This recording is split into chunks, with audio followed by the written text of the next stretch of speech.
أعوذ بالله من الشيطان الرجيم بسم الله الرحمن الرحيم إن الله وملائكته يصلون على النبي يا أيها الذين آمنوا صلوا عليه وسلموا تسليما اللهم صل وسلم وبارك عليه وعلى آله وأصحابه وأزواجه وذرياته وسلم আয়াতে কারিমার মধ্যে ইরশাদ হচ্ছে অবশ্যই আল্লাহ রাব্বুল আলামিন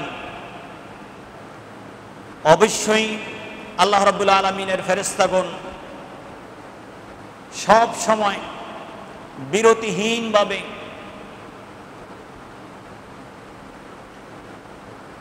সব সময়ের জন্য অপেক্ষা না করে বিরতি না দিয়ে রহমাতুল্লিল আলামিনের উপরে দরুদ সালাম আরজ করে থাকেন, দরুদ পড়ে থাকেন, আল্লাহ পড়ে থাকেন এবং আল্লাহর এই সৃষ্টি জগতে অসংখ্য অগণিত ফেরেশতা যে যেখানেই রয়েছেন সকলেই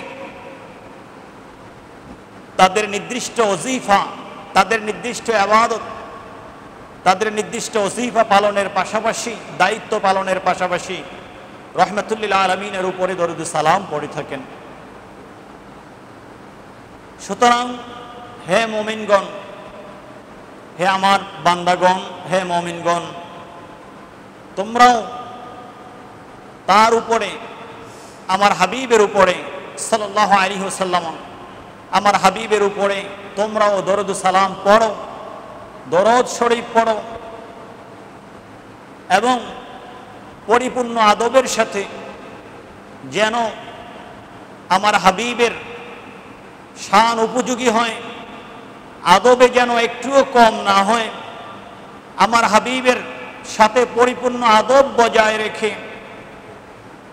আমার হাবিবকে পরিপূর্ণ আদবের জায়গায়, পরিপূর্ণ ইজ্জত এবং সম্মানের জায়গায় রেখে হৃদয়ে, মনে, মুখে প্রিয় নবী সাল্লাল্লাহু আলাইহি ওয়াসাল্লামের উপরে আমার হাবিবের উপরে পরিপূর্ণভাবে তোমরা সালাম প্রেরণ করো। তোমরা আমার হাবিবের উপরে, তোমরা তার উপরে যেহেতু আল্লাহ পড়েন, ফেরেশতারা পড়েন, এই জন্য তোমরা দরুদ শরীফ পড়ো এবং তোমরা পরিপূর্ণ আদবের সাথে তার উপরে সালাম আরজ করো। সুবহানাল্লাহি বিহামদিহি। এই আদেশটি প্রিয় নবী সাল্লাল্লাহু আলাইহি ওয়াসাল্লাম নিজের জন্য করেন নাই, এই আদেশটি পৃথিবীর কোনো মানুষ করেন নাই, এই আদেশটি স্বয়ং রব্বুল ইজ্জতুল জালাল,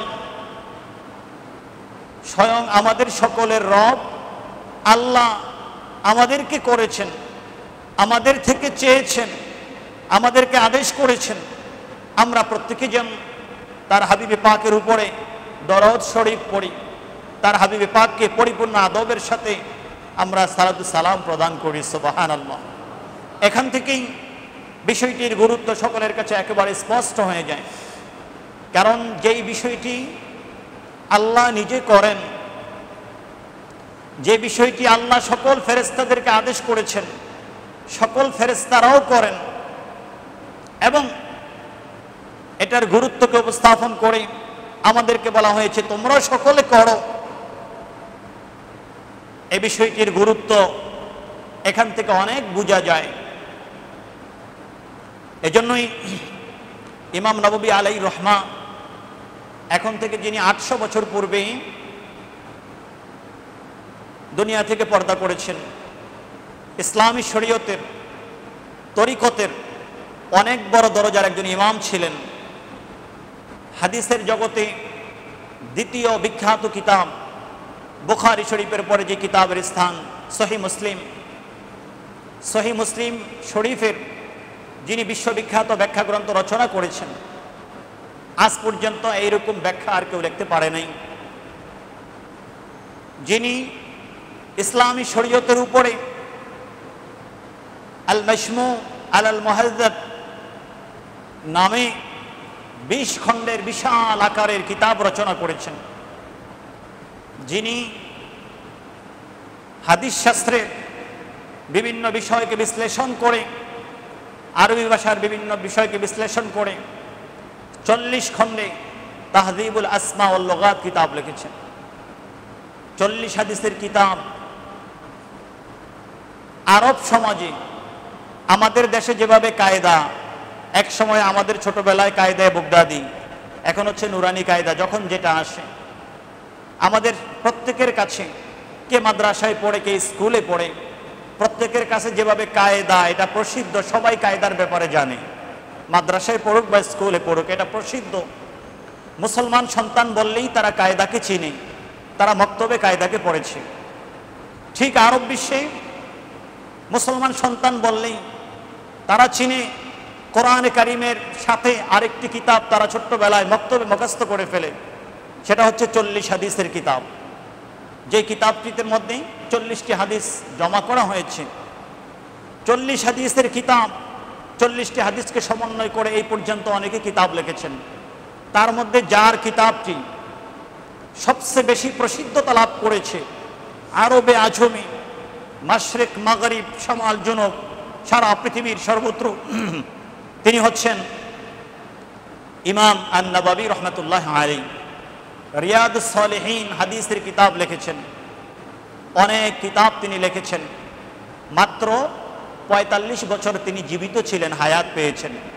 এই 45 বছরে জ্ঞান বিজ্ঞানের জগতে 800 বছর পূর্বে তিনি বিপ্লব ঘটিয়ে গেছেন এবং তার লেখনীর মাধ্যমে যেভাবে পথ হারা মানুষগুলোকে তিনি সঠিক পথের দিশা দিয়েছেন, ঠিক তেমনইভাবে যেই মানুষগুলোর অন্তরাত্মা মরে গেছে, অন্তর নষ্ট হয়ে গেছে, তাদের অন্তরে আধ্যাত্মিক পানি দিয়ে, আধ্যাত্মিক বাড়ি দ্বারা বর্ষণ করিয়ে তাদের অন্তরকে তিনি সিক্ত করেছেন। ইমাম নববী রহমতুল্লাহ আলাইহি তিনি যখন ছোট্টবেলায় পড়তে যেতেন উস্তাদদের কাছে, ওনার মা বলতেন, বাবা উস্তাদের কাছে পড়তে যাবে, তবে আমি মা হিসাবে তোমাকে একটি নসিহত করছি, সাবধান, উস্তাদ সে তো মানুষ হিসেবে তার ভুল ত্রুটি হবেই, সাবধান, তোমার টিচার যিনি হবে, তোমার উস্তাদ যিনি হবে, তোমার মুআল্লিম যিনি হবে, যিনি তোমার শিক্ষক শিক্ষাগুরু, যিনি তোমার জীবনকে ভিতর থেকে এবং বাহির থেকে গড়ে দিবেন, আদর্শ মানুষ হিসাবে জাতির সামনে দাঁড়ানোর জন্য একমাত্র কারিগর যিনি, তুমি যখন তোমার টিচারের কাছে যাবে, তোমার উস্তাদের কাছে তুমি যখন যাবে, মানুষ হিসাবে দেখবে হয়তোবা উস্তাদ থেকে কিছু ভুল ত্রুটি প্রকাশ পাচ্ছে, সাবধান, তোমার নজরে যদি উস্তাদের ভুল ত্রুটি পড়ে আর সেটা নিয়েই যদি তুমি গবেষণা করতে থাকো, তাহলে মনে রাখবে ওই উস্তাদ থেকে জীবনে তুমি কোনোদিন জ্ঞান পাবে না। জ্ঞানের যে আলো, যেই নূর, সেই টিচার থেকে, সেই উস্তাদ থেকে তুমি কখনো পাবে না। এটাই বাস্তবতা। ইতিহাস সাক্ষ্য দিচ্ছে, কি মুসলিম কি অমুসলিম, যারাই উস্তাদের সাথে, তাদের টিচারের সাথে, তাদের শিক্ষকের সাথে ভালো আচরণ করেছে, আদব প্রদর্শন করেছে, মনে রাখবেন উস্তাদ এবং ছাত্র তাদের মধ্যে সবচেয়ে বড় সম্পর্ক হচ্ছে আদবের সম্পর্ক, শিষ্টাচারের সম্পর্ক। ছাত্র কখনো উস্তাদের চেহারার দিকে, উস্তাদের চোখের দিকে চোখ রেখে কথা বলতে পারে না, তাহলে সে ছাত্র হওয়ার উপযুক্ততা হারিয়ে ফেলেছে। ছাত্র কখনো উস্তাদের গায়ে হাত তুলতে পারে না, ছাত্র কখনো উস্তাদকে চাকরি থেকে হুমকি দিয়ে বরখাস্ত করতে পারে না, তাহলে মনে রাখবেন সে তার ছাত্রের পরিচয় ইতিমধ্যে হারিয়ে ফেলেছে। ছাত্র শিক্ষকের পরিচয় সম্পর্ক সবচেয়ে গভীর সম্পর্ক। ছাত্র শিক্ষকের পরিচয়ের মধ্যে সবচেয়ে বড় হচ্ছে আদব, শিষ্টাচার। তাহলে শিক্ষকের সিনা থেকে, শিক্ষকের মধ্যে আল্লাহ জ্ঞানের যে লাইট দিয়েছে, জ্ঞানের যে আলো দিয়েছে, সেই আলো সহজেই শিক্ষকের সিনা থেকে, শিক্ষক থেকে ছাত্র গ্রহণ করতে পারবে। সেটা আল্লাহ ব্যবস্থা করে দিবেন যদি এই সম্পর্কটা ছাত্র এবং শিক্ষকের মধ্যে তৈরি হয়ে যায়। আর যদি সেটা না হয়, আমি পড়তে অসংখ্য অগণিত বই পড়েছি, কিতাব পড়েছি, পৃষ্ঠা পড়েছি, লেকচার শুনেছি, কোনো কাজে আসবে না, যেহেতু আদবের জায়গা কেটে গেছে। ইমাম নববী আলাইহির রহমত তিনি সারাটি জীবন ওনার মায়ের নসিহতকে তিনি মনে রেখেছেন, যার কারণে ওনার জীবনী গ্রন্থ যারা রচনা করেছেন এখন থেকে 500 বছর পূর্বে ইমাম শেখ সৈয়দি আল হাফিজ আস-সাখাবী রহমতুল্লাহ আলাইহি, যিনি ওই সময়ের মিশরে সবচেয়ে বড় হাদিসের স্কলার ছিলেন এবং সারা পৃথিবীর মধ্যে সবচেয়ে বড় ঐতিহাসিক ছিলেন, উনি ইমাম নববী রহমতুল্লাহ আলাইহির জীবনী গ্রন্থ রচনা করেন। গ্রন্থের নাম দেন আল আযবু আল মানহাল ফি তারজমাতি আল কুতুবি আল ইমাম আন-নববী রহমতুল্লাহ আলাইহি। এটার মধ্যে আলোচনাগুলো সুন্দর করে তোলেন। মায়ের আদেশ পালন করেছে, উস্তাদের দোয়া পেয়েছে, আর সুন্দর মতো সঠিক রাস্তায় চলেছে। শরীয়তের সাথে তরিকত, জ্ঞানের সাথে দীক্ষা, সব কিছু যখন তিনি সমন্বয় করেছে, জ্ঞান আহরণের পথে পরিপূর্ণ আদব ছিল, একটা মুহূর্ত তিনি আদব থেকে বের হয়ে যান নাই। আল্লাহ ওনাকে দুনিয়ায় সেরা করে দিয়েছেন, সুবহানাল্লাহ। সেই নববী আলাইহির রহমত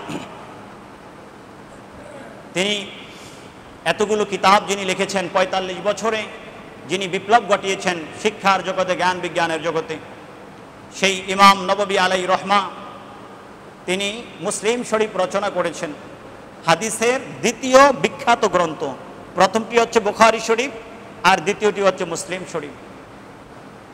সেই দ্বিতীয় বিখ্যাত গ্রন্থ রচনা করে প্রিয় নবী সাল্লাল্লাহু আলাইহি ওয়া আলিহি ওয়াসাল্লামের উপরে দরুদ সালাম আরজ করা, দরুদ সালাম কিভাবে আরজ করতে হবে, কিভাবে আরজ করতে হয়, এই বিষয়গুলোকে অত্যন্ত সুন্দরভাবে তুলে ধরেছেন ইমাম বুখারী রহমতুল্লাহ আলাইহি। সহিহ বুখারীর মধ্যে অত্যন্ত সুন্দরভাবে প্রিয় নবী সাল্লাল্লাহু আলাইহি ওয়াসাল্লামের উপরে দরুদ সালাম প্রেরণ, এ ব্যাপারে তিনি আলাদা একটি চ্যাপ্টার কায়েম করেছেন, নিয়ে এসেছেন তিরমিজি রহমতুল্লাহ আলাইহি। বলতে গেলে হাদিসের এমন কোনো কিতাব পাওয়া যাবে না যেই কিতাবের মধ্যে বিষয়গুলো প্রিয় নবী সাল্লাল্লাহু আলাইহি ওয়াসাল্লামের উপরে দরুদ সালামের বিষয়গুলো তুলে ধরা হয় নাই। আমরা আল্লাহ রাব্বুল আলামিনের দরবারে আরজ করব, আল্লাহ রাব্বুল আলামিন যেন আমাদেরকে প্রিয় নবী সাল্লাল্লাহু আলাইহি ওয়াসাল্লামের উপরে বেশি বেশি দরুদ সালাম পাঠানোর, পেশ করার তৌফিক দান করেন। আল্লাহুম্মা আমিন।